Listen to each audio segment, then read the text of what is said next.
ziaratan mbokk internet yi nuyu nañ leen ziar nañ leen fi ñu leen daan nuyoo waa di leen wax ne nag tey le 1er septembre 2022 ñu war a def première émission jàkkaarloo ak yéen askan wi mën naa ne Sénégal mën naa ne aussi ñi nekk ci làmb askanu làmb yéen ñëpp ñu ngi leen di nuyu di leen ziar foo leen mënti ne waaw di wax ne première vidéo bi nag tey ñu ngi koy def puisque saison 2021 2022 jeex na ñu ngi ci intersaison bi ñu ngi ci actuellement dara amagul activité amagul mais saison bi mi ngi war a ubbi officiellement le 2 octobre saison 2022 2023 incha allah rabi dinañ ci jàkkaarloo dinañ ci wax dinañ ci waxtaan mais aussi dañu war a def bilan de la saison passée saison bi ñu génn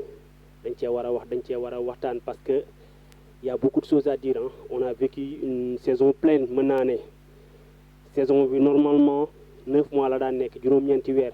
waaye saison bi ñu génn fukki weer la ñu bëri ci 10 mois lañ ko bëri malgré le fait que koor gi dugg na jël ci 1 mois mais gëj nañu am saison bu guddee nii saison bi passé saison 2021 2022 mu nekk saison bu pleine nekk saison aussi boo xam ne dañ ko dund ak mbégte ak bànneex macha allah puisque presque mën naa ne presque ténor yëpp bëri nañ à l'exception de quelques-uns Ama Baldé Modou Lo tu vois genre yooyu noonu ñoo bëriwul mais les ténors presque ñoom ñëpp bëri nañu presque je dis bien presque ñëpp bëri nañu espoir yi wane nañ seen bopp ils se sont donnés à fond on a eu du spectacle mën naa ne lors de la saison 2021 2022 donc bala ñuy jublu ci 2022 2023 dañuy dellu si waat ci saison 2021 2022 première émission tey le 1er novembre mais je préfère première émission bi ma jàkkaarloo tuuti rek ak CNG comité national de gestion de la lutte sénégalaise dirigé par monsieur le président Bira Sène waaw vice-président chargé de la lutte avec frappe Maysa Ndiaye ak l'ensemble mën naa ne des dirigeants ñëpp kullu ku ne ci CNG bi rek ñu ngi nuyu ñëpp sama père Abdoulaye Thiam maa lay ziar di la beral loxo di nuyu aussi sama père commandant Thioune aussi di ko beral loxo Mamadou Cissé maa ngi lay ziar Thioune maa ngi lay ziar maa ngi ziar aussi Cheikh Tidiane Ndiaye aussi maa ngi lay ziar Ndiame Diop kullu ku ne ci CNG bi rek maa ngi nuyu ñëpp di ziar ñëpp di leen wax aussi CNG bu bees bi dal leen ak jàmm parce que bii mooy première saison pleine boo xam ne dirigé nañ ko muy monsieur Bira Sène ak monsieur Maysa Ndiaye ak seen équipe bi mooy première saison boo xam ne dirigé nañ ko pleinement saison bi ñu njëkkee ñëw saison bi gudduwul saison bi dafa gàttoon coronavirus oblige saison ren bi moom la ñu passé mu nekk saison boo xam ne pleine la di wax ne aussi bu dee wërsëg sant yàlla aussi parce que première saison boo xam ne dirigé nañ ko de bout en bout mu nekk une saison pleine de réussite donc dañ leen di ñaanal yàlla sas bi yàlla na oyof ci seen bopp à toi monsieur le président Bira Sène sas bi yàlla na oyof ci sa bopp parce que da nga def say preuve ah je te jette pas des fleurs li ma gëm moom laay wax da nga def say preuve puisque tu étais le président du comité régional de la lutte à Kaolack président comité régional nag bu demee ba nekk président comité national mën naa ne wàcc na à toi aussi monsieur Bira Sène bi ngay nekk Thiès nekk président comité régional de la lutte à Thiès man daaw mën a gis mais ci journaux yi dama daan lire ay rubriques à chaque fois ay articles yoo xam ne dañ naan Maysa Ndiaye fait du très bon boulot nga accomplir sa mission foofu noonu donc ñu nekkoon à la tête d'une comité régional bu ñu demee ba nekk à la tête du comité national mën naa ne c'est tout à fait normal mais dañoo def liggéey bu war a mën a tax ñu defal leen promotion jële leen ci comité régional yóbbu leen ci comité national donc dal leen ak jàmm mais aussi première saison bi aussi chapeau lañ leen di sumil chapeau à toi monsieur le président Bira Sène à toi monsieur le président la première chose li may remarqué ci yow wala boog li ma lay njëkk a santé li ma lay njëkk a gërëmee avant tout parce que sax mën nañ ne gërëm gaaw na mais man moom je préfère nit ki bu defee lu baax ma wax ko ci tàng-tàng bi la première chose li ñu lay santé man li ma lay santé mooy tu es une personne accessible tu es une personne disponible tu es une personne accessible pour am accès ci yow jafewul noonu aussi tu es une personne disponible qui est là pour la lutte sénégalaise donc jàpp naa ne lépp luy doxal làmb rek moom moo la soxal le docteur Alioune Sarr def na mission am il a fait 26 ans 26 années 26 longues années finalement bu mu fi jógee ñenn ñi dañ ne yàgg na fi jógee yàgg na fi mais man je trouve qu'il a fait un très bon boulot tey yow monsieur Bira Sène yaa fi nekk monsieur Maysa Ndiaye yow yaa fi nekk yéen ñaar yéen a fi nekk avec votre équipe man de personnellement je vous souhaite ngeen réussir mission bi comité national de gestion de la lutte war a gérer lépp luy làmb ci Sénégal man je vous souhaite le bienvenu te aussi su ma sañoon ngeen réussir seen mission te commencé ngeen koo réussir gaa nag làmb mënoo ñëw ñëpp ne waaw critique yi day jóge partout am na ñoo xam ne dañuy apprécier am na ñoo xam ne mënuñu apprécier mais je pense que seen grandeur yéen war ngeen mën a tolérer loolu war ngeen mën a jëlee làmb ji ci fi ngeen ko fekkoon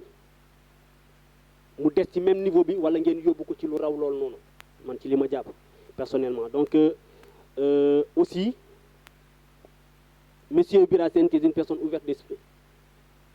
da ngay nangu di échanger di waxtaan da ngay nangu nit ki di la jox xalaatam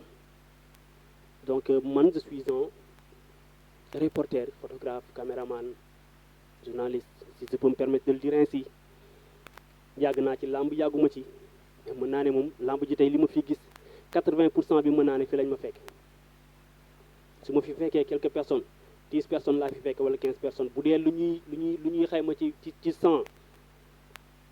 80% bi fi lañ ma fekk wala 90% bi fi lañ ma fekk donc je peux me permettre de dire certaines choses ci làmb parce que ci laay xëy depuis plus de 15 ans chaque jour ci laay xëy ci laay gontu ci laay dàq sama wërsëg donc déjà damay ñëwaat rek ci li fi mujjee xew à l'arène nationale yéen woo ñëpp composante lamb yi yëpp promoteurs yi amateurs yi mbër yi ñëpp ñëw ngeen def échange da nga teg bilan loolu man mosuma ko gis yow yaa ko njëkk a def loolu mooy lu flagrant lu transparent maanaam dañ daan wax la gestion nébuleuse du CNG et je pense que gestion bi fi ne gestion bu flagrant la gestion bu transparente la man ci li ma gis parce que da ngeen a toog teg du début à la fin ni xaalis lii moo dugg lii moo génn lii fii lañ ko dugal loolu yàgg nañ koo laaj am na ñu ko doon laaj ci CNG bi fi nekkoon ñu ko doon laaj du man de am na ñu ko doon laaj yow ñëw nga def ko jox nga parole des personnes promoteurs yi taxaw nañu wax gis naa Assane Ndiaye jël parole wax doléance am gis naa Fallou Ndiaye jóg taxaw wax doléance am gis naa le président de l'association des jeunes amateurs Gorondo yi taxaw wax doléance am Gris Bordeaux mi ngi fa woon ainsi de suite ainsi de suite ainsi de suite ku ci ne jox ngeen ko temps de parole mu wax ba temps bi épuisé ngeen jox keneen échange la ku ci ne wax na xalaatam ci biir loolu noonu après boo leen toogee ci seen bureau mën ngeen saytu xoolaat bu baax li ngeen war a appliquer ngeen appliquer ko li nga xam ne da ngeen ko war a tegee na la ngeen jël ko tegee ko na le mais man moom damay dellu siwaat ci foofu rek yéen les membres du CNG wala boog à toi monsieur Bira Sène avec tout le respect que je te dois nag avec tout le respect que je te dois yow monsieur Bira Sène su ma ne Bira Sène damay tudd Maysa Ndiaye parce que yaay le président Maysa mooy le vice-président de la lutte avec frappe donc je m'adresse à toi personnellement monsieur Bira Sène di la wax ne làmb dafa yaatu am genre bu ne am na ñoo xam ne dañoo bëgg làmb gëm ko am ñoo xam ne ku ci ne dafa am lu lay dugal ci làmb am ñoo xam ne dañuy liggéey ci làmb bëgguñu làmb sax mais dañ ciy liggéey pour am ci teraanga am ci lu ñu yóbbu seen kër am ñoo xam ne dañuy dugg ci làmb pour ut tur am ñoo xam ne dañuy ñëw ci làmb pour gis leen ma lépp mu ngi fi am ñoo xam ne dañoo xam làmb noppi seen wax bariwul am ñoo xam ne xamuñu dara ci làmb mais dañuy ñoddi ne ñun ñoo fi ne ñu ñoo di affaire de VIP wala quelque chose comme ça te je pense que sa intelligence war na la mën a may nga distinguer ñooñu noonu xàmmee ràññee kanay kan ak kanay def lan parce que pour nga réussir sa mission war nga mën a déglu nit ñi mais ku wax ku ne war nga mën a xam exactement kii fan lay waxee kii est-ce que intérêt de la lutte moo ko tax di wax parce que y a trop de vautours qui gravitent autour de la lutte il ne sert rien à la lutte il se sert de la lutte dañuy jariñoo làmb duñ jariñ làmb dafa am ñoo xam ne dañuy dundee làmb duñ dundal làmb am na ñoo xam ne dañuy dundal làmb di ko dundee ñoo jar a bàyyi xel gaa dooloo woo sa xalaat mais aussi du xalaat bu nit indi rek nga jël ko appliquer non non def nga liggéey bu baax Kaolack moom moo tax ñu jël la indi la fi à Dakar dénk la làmb ji nga xam ne Sénégal gépp comité national de gestion moom lañ la dénk actuellement donc ñaari point rek man moo gënoon tax may wax parce que du ñàkk un jour ma déplacé wu ñëw ba toog sa bureau jàkkaarloog yow boo ma ko mayee boo ma ko permettre actuellement yoruma sa numéro may sa laa yor may sa njaay du ñàkk un jour ma toog jàkkaarloog yow li ma war a wax ci làmb dinaa la ko wax man dama bëgg làmb de nature man làmb laay dund de nature naturellement làmb dafa bokk ci man je fais de la musique maa ngi ci leneen mais dama bëgg làmb naturellement commencé cee yàgg nag am ci vécu am ci expérience dinu ci lu neex dinu ci lu naqari mais su ma sañoon sunu làmb Sénégal gi day jëm kanam day avancé surtout yow aussi yow mi jël CNG bi yàggul su ma sañoon sa mission sa mandat da nga koy réussir ba ñu joxaat la beneen mandat joxaat la beneen mandat nga doxal ba marqué fi sa empreinte boo demee keneen bu ñëwee tamit ñu pousser ko mu avancer man de je suis en phase avec vous man personnellement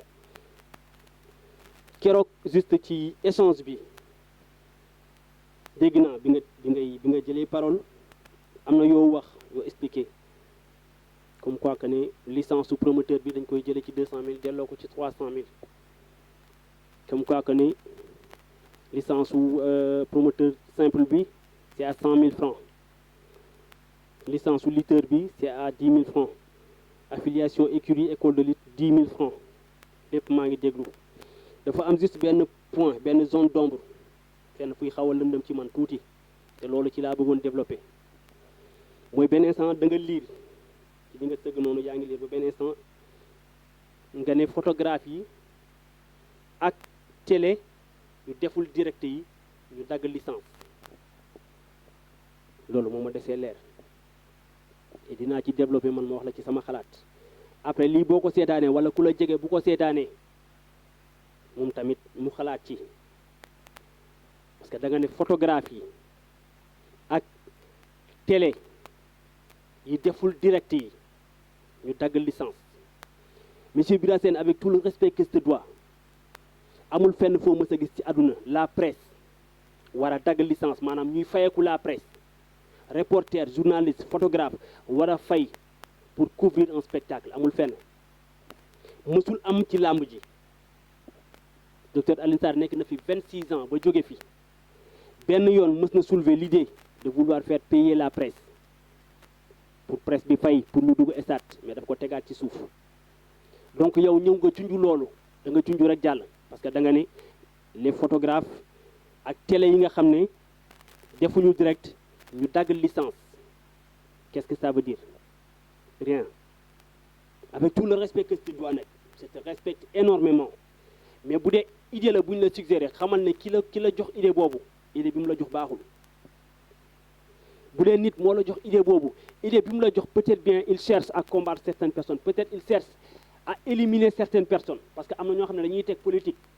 boo xam ne c'est pour éliminer certaines personnes photographe boo ne photographe Lamine Sow moo fa nekk photographe c'est le photographe caméraman du CNG Cheikh Mbacké moo fa nekk c'est le photographe de sunu lamb Dia photographe moo fa nekk site internet la yor man maa fa nekk comme photographe man sama site laa yor te man moom dundatuma ci photo man depuis des années man dundatuma ci photo sama chaîne laa yor ci laay xëy di liggéey photo nag je prends des archives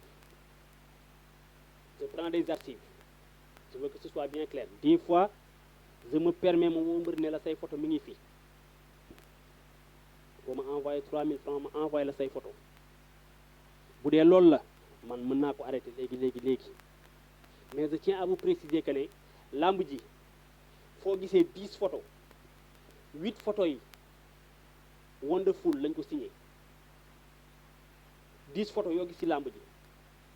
8 photos yi Wonderful lañ ko signé te Wonderful Lamine Sow moo ko moom Lamine Sow mooy le photographe caméraman du CNG 10 photos yoo gis ci lamb ji 8 yi Wonderful lañ ko signé man mën naa toog 2 jours 3 jours 4 jours yoo xam ne du ma livré sax benn mbër 10 photos ci sama chaîne laa nekk ci laay xëy di ko développé 10 photos yoo gis ci làmb yi 8 yi Wonderful moo ko signé te Wonderful Lamine Sow la Lamine Sow mooy le photographe caméraman du CNG. Deuxièmement Cheikh Mbacké mi nga xam ne c'est le photographe attitré de sunu làmb est-ce que di ngeen taxaw ne ko na dagg licence pour mu mën a photo yóbbu sunu làmb nga xam ne Sénégal gépp ñoom ñoo leen di mën naa ne Sénégal wërngal këpp journal sunu làmb moo fi nekk journalu làmb boo xam ne ci làmb kese lay traité les arènes taxawoon na arrêté waat na est-ce que photographe sunu làmb da ngeen ko ne na dagg licence yenuwul maanaa déjà pour le photographe moom la féete ne télé yi da nga ne télé yi deful direct dañuy fay licence dañuy dagg licence ce qui veut dire que ne foofu déjà une justice à deux vitesses taxaw na te une justice à deux vitesses bu taxawee rek ça veut dire que ne injustice dugg na parti pris bu amee rek injustice dugg na favoritisme favoriser les plus forts au détriment des plus faibles bu amee rek mën naa ne injustice taxaw na te injustice boobu noonu kenn warul la ko conseiller ba nga dugg ci parce que da nga ne télé yu deful direct déjà de un boo ne woon télé yëpp dañuy dagg licence jaaduwul parce que amul fenn foo mës a gis comme ni ma la ko waxee ñu ne la presse day dagg licence pour pouvoir couvrir des manifestations culturelles amul fenn kon déjà idée boobu baaxul ki la ko suggéré lim la suggéré baaxul lim la jox baaxul mais da nga ne télé yi nga xam ne defuñu direct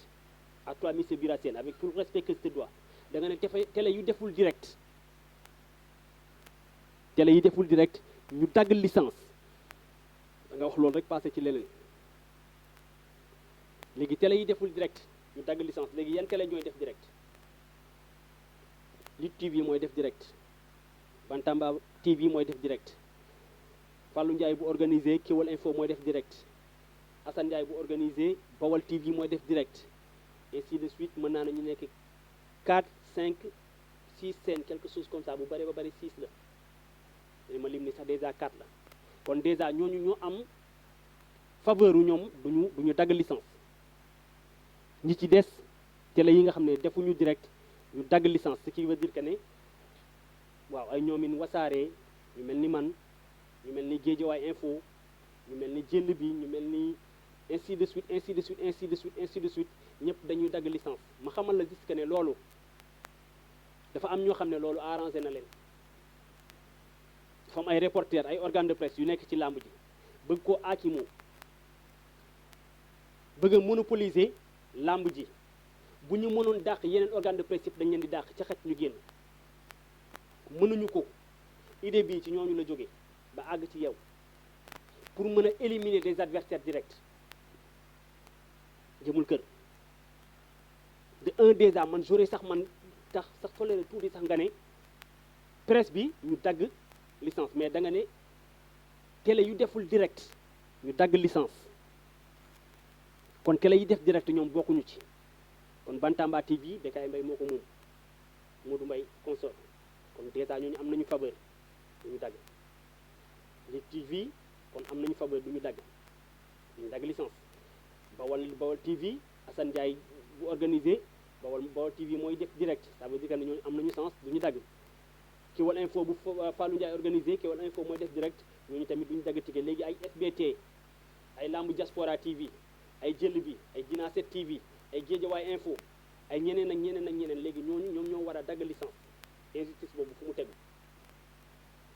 avec tout le respect que je te dois man yow laa àndal yow Bira Sène man yow laa àndal du question de dara nag parce que j'aime la lutte man dama bëgg làmb damay dund làmb suñ ma bloqué woon ba mënatuma accéder au stade nii ma def teg sama fond vert bi ça fait des années génnewu ma ko ay clip laa ci daan tourné c'est la première fois ma koy jël teg ko nii toog parce que studio bi sax pareegul woon dama nekkoon ci préparation sama studio pareegul mais lii bi ma ko déggee keroog ci laa ne kon naa def vidéo adressé leen ko yéen les membres du CNG boo leen nekkee ci làmb ji da ngeen war a yemale ñëpp parce que ci intervention yi maa ngi dégg Assane Ndiaye ba muy wax ba mu jëlee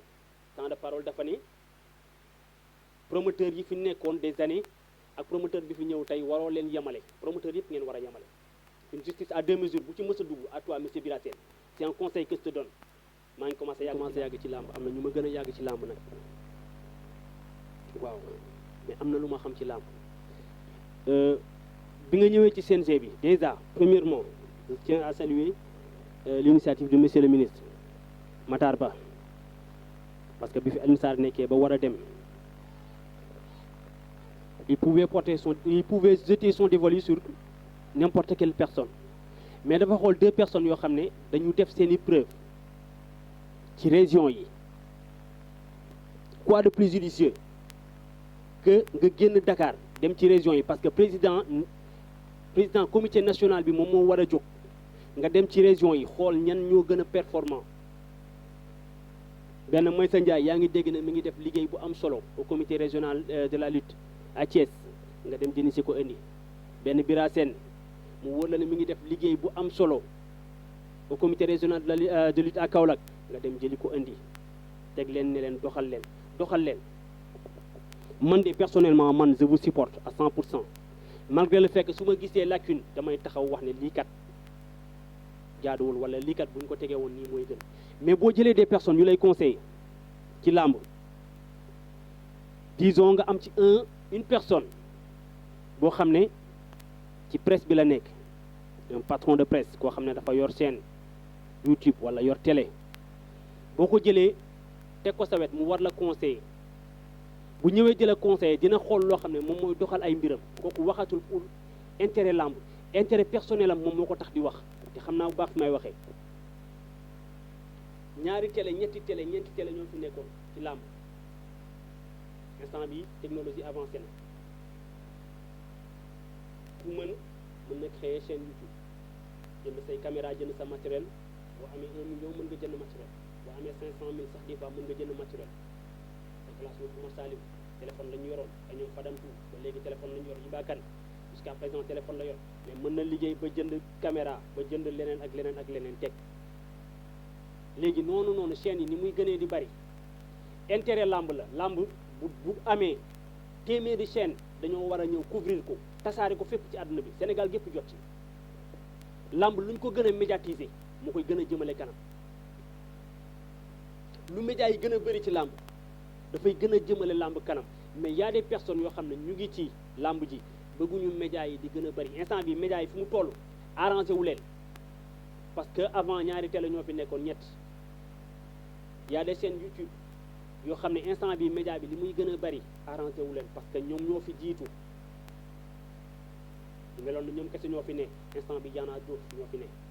ñu jóge ci suuf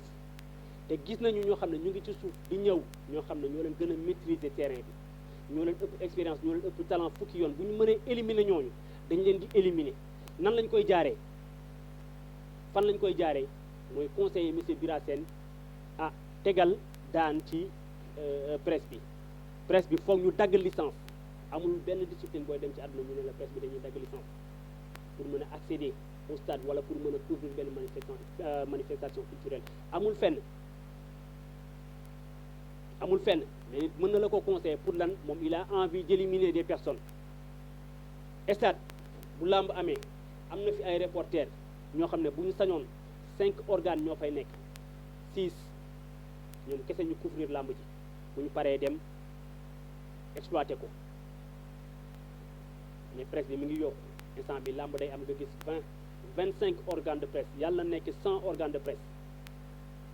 ay góor yàlla nga fay gis ay xale yu jigéen ñu mel ni ñoom matu ñu mel ni ñoom maam jaara bàyyi seen lépp nekk ci làmb ji di ko ñafe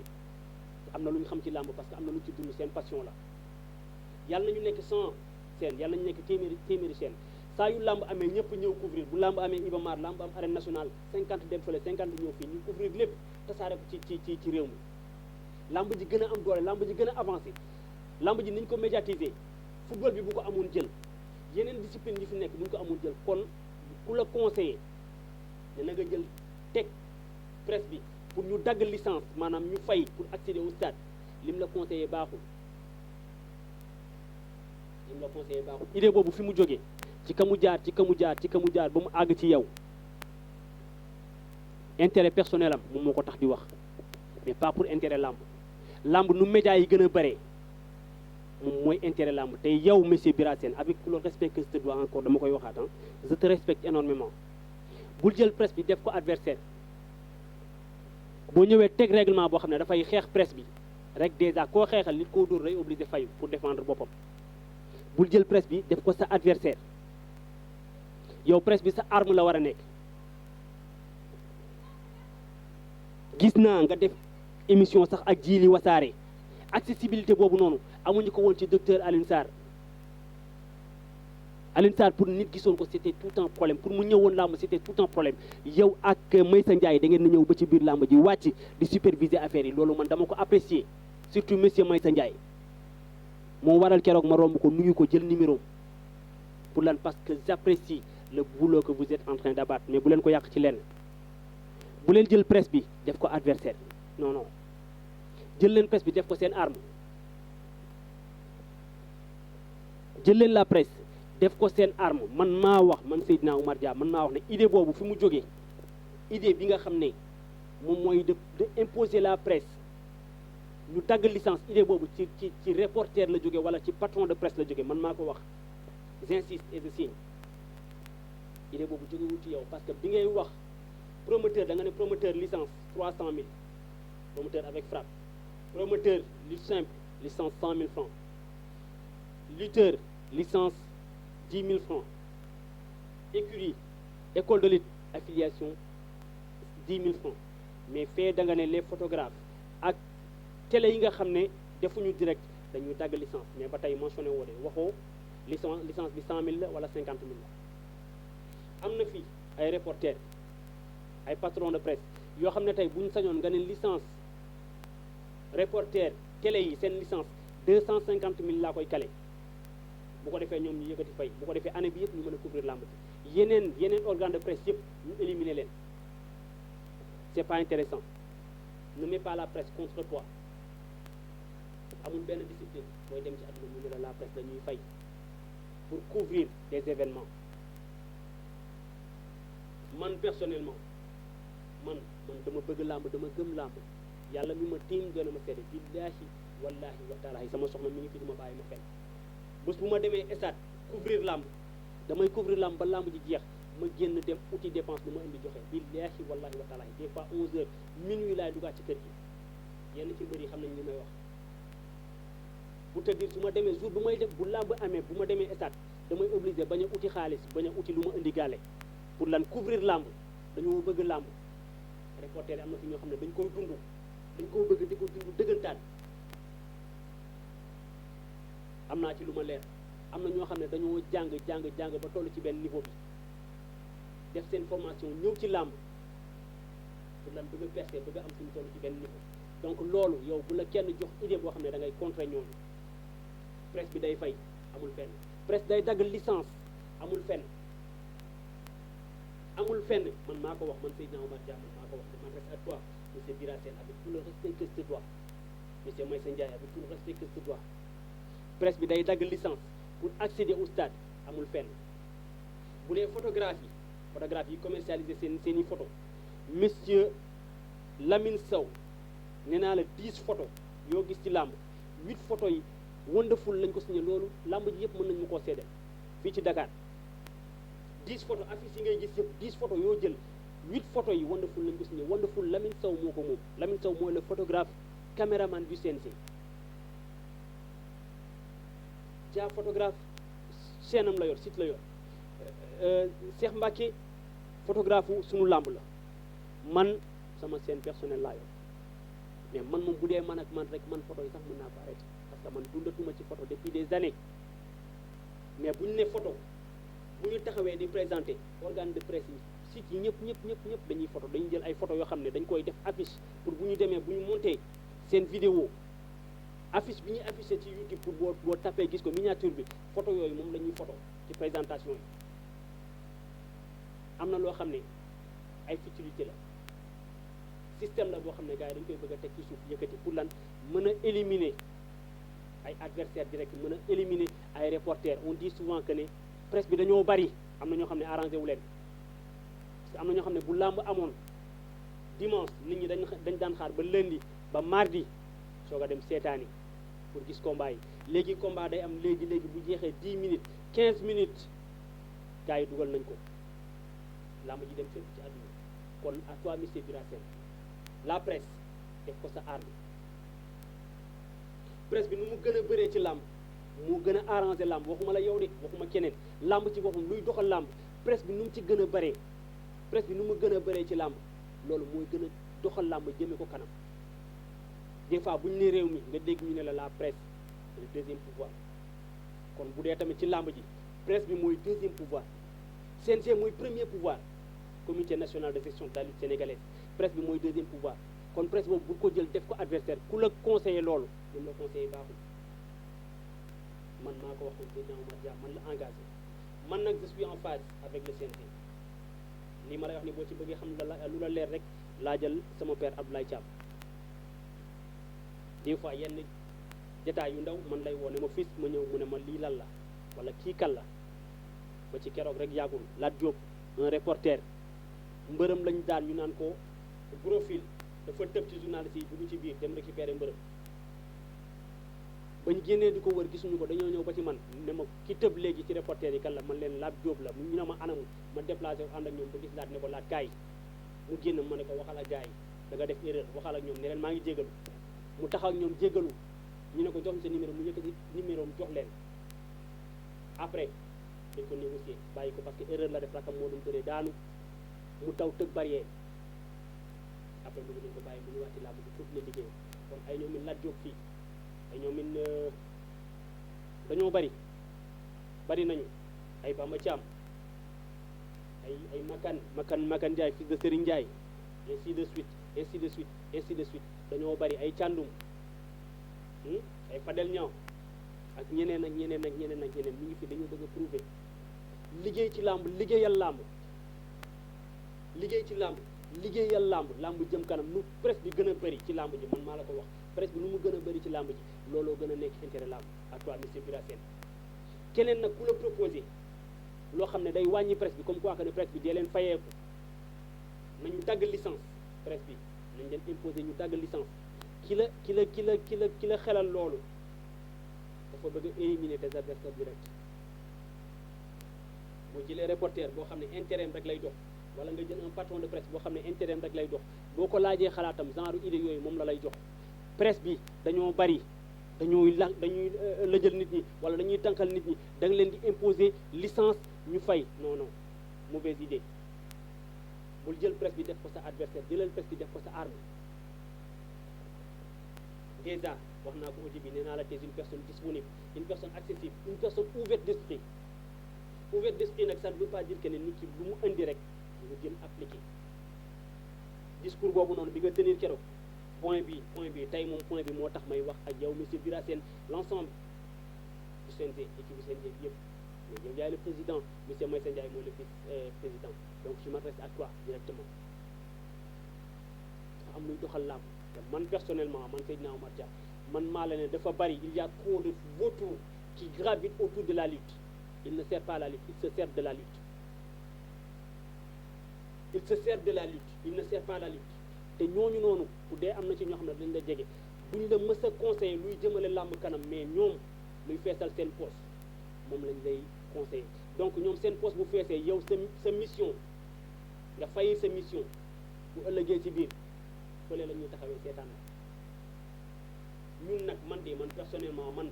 bëgg naa nga réussir sa mission avec brio déjà saison bi passé rek saison pleine la saison bi ñu jëm yàlla na dàqati bu ñu jëmaat yàlla na dàqati sa mandat bi nga fi toog chaque jour chaque année chaque saison yàlla na ñu remarqué làmb di gën a jëm kanam bu ko defee ñëpp taxaw d'accord ni monsieur Bira Sène bi mu ñëwee ba léegi làmb ji dafa gën a évoluer dafa gën a avancé y a des idées yoo xam ne boo ko yëkkatee man de su ma gisee loo xam ne je suis d'accord dama naan là je suis d'accord mais bu ma gisee loo xam ne lii je ne suis pas d'accord avec tout le respect que je te dois je l'ai dit je le répète je le maintiens refrain bi mën naa ko répéter même ci reprise avec tout le respect que je te dois su ma gisee loo xam ne lii jëmalewul làmb kanam dama la naan monsieur le président lii jëmalewul làmb kanam donc première mauvaise idée mooy presse bi ñi deful direct ñu tàgg licence c'est une mauvaise idée c'est pas une bonne idée boo ko imposé licence 100 000 wala licence 50 000 wala licence 25 000 am na ñoo xam ne dañuy taxaw ne la tàgguñu licence même boo leen di génnee làmb ji ñu génne làmb ji am na ñoo xam ne boo defoon tey licence 100 000 francs ñoom jaral na leen ñu tàgg licence 100 000 francs pour lan presse bi ñi nga xam ne mënuñu dagg 100 000 francs licence ñu génne leen làmb ji ñoom kese ñu des ci làmb ji parce que dañuy siis nit ñi te li ñuy siis nit ñi moomuñu ko làmb ji bàyyi kenn moomu ko mais am na ñoo xam ne bu ñu sañoon ñu ne seen papa moom làmb ji lu leen neex lañ ciy def ku leen neexul du dugg ci làmb ji mais seulement tey yaatu na comme ni ma la ko waxee sànq juróomi télé ñoo fi nekkoon juróomi benn télé benn ñaari émission ñeenti émission bu làmb amee samedi foog nga toog ba dimanche lundi mardi soog koo mën a seetaani tey bu làmb amee léegi 15 minutes 20 minutes plus tard ñu tudd jënd ko am na ñoo xam ne arrangé wu leen seen mbir doxatul comme ni mu daan doxee te bu ñu sañoon seen mbir delluwaat fa mu nekkoon finalement dañuy jéem di éliminer des adversaires directs parce que da ngay téye micro reporter am na ñoo xam ne ñoo la gën a mën reportage fukki yoon nga xool ko xam ne ñii ñoo la gën a mën reporter am na ñoo xam ne bu ñu analyser làmb nga dégg ne ñii ñoo la ëpp technique fukki yoon ah qui te dit quoi la solution mooy ñu jéem a éliminer certaines personnes te nag yow loolu waroo nekk complice à toi monsieur Bira Sène bu dee dafa am ñu nekk ci làmb ji di jéem a éliminer ay nit yow loolu waroo cee nekk complice avec tout le respect que je te dois encore une fois je l'ai dit je le redis je le maintiens man du ñàkk un jour ma déplacé wu ñëw ba sa bureau te yàlla mi ma tiim doon ma sere bés bu ma naree waxtaan ak yow en tête à tête luy jëmale làmb kanam moom laa lay wax mafia yi nekk ci làmb mafia yi nekk comme les vautours yi ma la yi gravité autour de la lutte mafia yi nekk ci làmb yenn injustice yi nga xam ne ñu ngi koy teg mbër yi man bés bu ma toogee jàkkaarloo ak yow dinaa la wax lu leer nañ parce que bari na mbëri ñu ngi subir ay injustice ñu ngi subir ay injustice yu bari ay mafia yu bari ay lobby ci làmb ji ay lobby yoo xam ne dafa nekk ci làmb ji góor jàpp ci góor jàpp ci góor jàpp ci góor ñu formé benn groupe wane na ñoo fi ne ku ñëw boo jaaroo ci ñun doo baaxle wala ku ñëw boo nanguwul nekk seen coogu ñu ne dañ lay éliminer loolu dafa am ci làmb ji am ay groupe association de malfaiteurs mën naa ko wax sama baat ca kaw dafa am ci làmb ji des personnes yoo xam ne dañuy associé wu ci seen intérêt personnel bu ñuy lor nit seen yoon nekku ci am na promoteur yoo xam ne dañuy dugg benn année génnaat benn année bi ñu dugg dafa am fu ñu jaar foo xam ne ñooñu dañ leen di exploité yàq seen xaalis ba mu jeex tàkk feesal seen i poche promoteur bi tëgg daanu bàyyi na loolu jëmalewul làmb kanam promoteur bu ñëwee dañ ko war a yaatal comme Assane Ndiaye li mu wax noonu promoteur bu bees warul yem ak promoteur bu yàgg noonu ñëpp nga war a yemale bu favoriser kenn promoteur yu bees yi dañ leen war a won lu war a mën a tax ñu jël seen xaalis injecté ko ci làmb investir ci làmb mais bu promoteur bi gisee ni man benn nit bu bëgg a doon promoteur bu gisee ni ah bu ma duggee ci làmb promoteur yële lañ ñoom la ñuy favoriser loolu da koy décourager pour mu dugg ci làmb dañu war a inciter nit ñi à ce que ñuy jël seen xaalis di ko investir ci làmb aussi promoteur bu bees buy ñëw aussi nga xool bu baax fi ngay teg say tànk parce que li ma wax dafa am ñoo xam ne dañu taxawee ci làmb taxawaay boo xam ne dañu lay wan ne ku dugg ci làmb boo jaaral ci ñun doo baaxle te boo jaaree ci ñoom des fois ñu triandé la def la lu bon lekk sa alal nga tëgg benn combat daanu seen yoon nekku ci loolu dafa bari ci làmb te yow monsieur Bira Sène bu ma jàkkaarloo ak yow face à face lu bari dinaa la ko wax ci làmb donc tey moom première face à face bi première fois may toog sama chaîne depuis 2 ans mi ngi dox mois de août bi la am 2 ans mais c'est la première fois may toog jàkkaarloo caméra man kese li ma jot a def yëpp soit lamb laay dem reporter soit ma dem jëli mbëri waxtaan ak moom def émission ñëwaat mais c'est la première fois may toog jàkkaarloo caméra bi jàkkaarloog sénégalais yi jàkkaarloog yow monsieur Bira Sène jàkkaarloog yow monsieur Maysa Ndiaye jàkkaarloo ak l'ensemble du bureau du CNG maa ngi nuyu di ziar ñëpp saison bi ñu génn saison bi ñu jëm bu naree ñaaw yàlla na mel ni daaw saison 2021 2022 saison 2022 2023 bu naree ñaaw yàlla na mel ni saison 2021 2022 parce que saison 2021 2022 carton plein la vous avez fait du beau boulot du très beau boulot malgré le fait que tamit am na quelques lacunes am na quelques waaw yu ndaw quelques lacunes yu ndaw yoo xam ne tamit jàpp naa ne buñ ci waxtaanee loolu résoudre ko sax warul poser problème mais saison bi moom waxtaan bi xaw na gudd maa ngi jégaluwaat bu baax encore une fois waxtaan bi xaw na gudd maa ngi jégaluwaat bu baax di nuyu ñëpp di ziaraat ñëpp ak lu làmb surtout nag man ñi ma bokkal ñu ma bokkal clan mooy les reporters maa ngi nuyu di ziar ñëpp di leen wax ne sama gars yi seytaane waxul dëgg waaye yàq na xel reporters yi nañ bëggante ci seen biir nañ yërëmante ci seen biir góor jàpp ci góor jàppale góor jàllale góor yàqu ci dara waaw kon reporters yi fexe leen ngeen bëggante ci seen biir am benn combat mais bu kii nekkee ci niveau 10 kee nekk ci niveau 2 3 nga ne ki nekk ci niveau 2 3 jéem ko yàq pourquoi mu bañ a àgg ci niveau 10 parce que yéen fi ngeen toll li ngeen di am bëggu leen kenn am ko fi ngeen toll bu dee liggéey kese moo fa yóbbu nit xam ngeen ni am na ñu jógee ci suuf ñoo xam ne bu ñu leen fekkee ci yoon bi dañ leen fay bàyyi donc nay rafet maa ngi nuyu ñëpp reporter yëpp di nuyu aussi ak lu làmb di nuyu kull ku bëgg làmb képp ku bëgg làmb rek maa ngi lay nuyu di la ziar di leen wax ne saison 2022 2023 saison bi tijjeegul mais gis ngeen déjà combat yi taxaw nañ te dama leen di rappeler saison 2022 2023 mi ngi war a ubbi officiellement le 2 octobre Fallou Ndiaye moo ko war a tijji Ndiaye production grand combat bi gis nañ ko jeex jàmm moo ko war a ubbi ak Ibou Afia le 2 octobre ma leen di wax saison de lutte avec frappe mi ngi gëj a ubbi le 2 octobre depuis saison 2011-2012 saison 2011-2012 guy gi Bazoka ñoom ñoo ko ubbi woon sëñ Mourou Niang moo ko tëggoon le 2 octobre la woon 2011 on est en 2022 saison 2022-2023 moo war a ubbi waat le 2 octobre li ci des yëpp boo xoolee saison bi novembre bu teelee ba teel novembre lay tëjji décembre saison ubbi na fi sax janvier